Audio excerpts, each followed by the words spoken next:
So far in chemistry, we've been looking at chemical reactions that only go in one direction. So we put reactants in and they combine to form products. When we start discussing chemical equilibrium, we're going to be dealing with reactions that can occur in both directions. So the idea of equilibrium is when you have two opposing processes that are occurring at the same rate. And we say that that system is balanced or in equilibrium. So if you think about it in terms of like a football game, during the game, you have players that will leave the field and you will have players that enter the field, but there are always the same number of players on the field. So the same number that are leaving are the same number that are entering.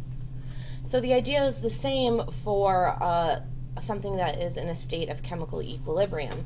And you can see here with this reaction, you have a double arrow. So we can not only go from reactants to products, but also products back to reactants. So in this case, we have a closed container, and you have liquid water that's heating and forming into a gas.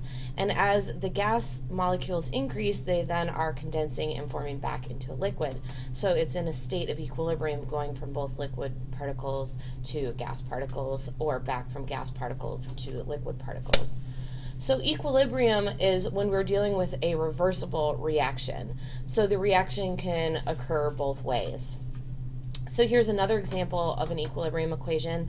We have nitrogen gas and hydrogen gas reacting to form ammonia, but also ammonia can decompose to form nitrogen gas and hydrogen gas.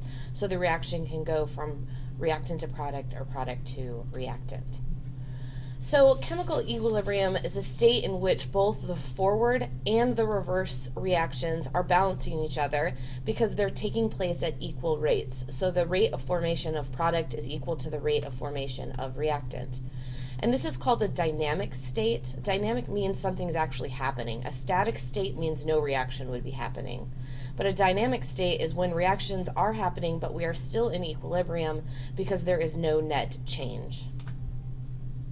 So the law of chemical equilibrium says that at any given temperature, a chemical system might reach a state in which a particular ratio of reactants and product concentrations has a constant value.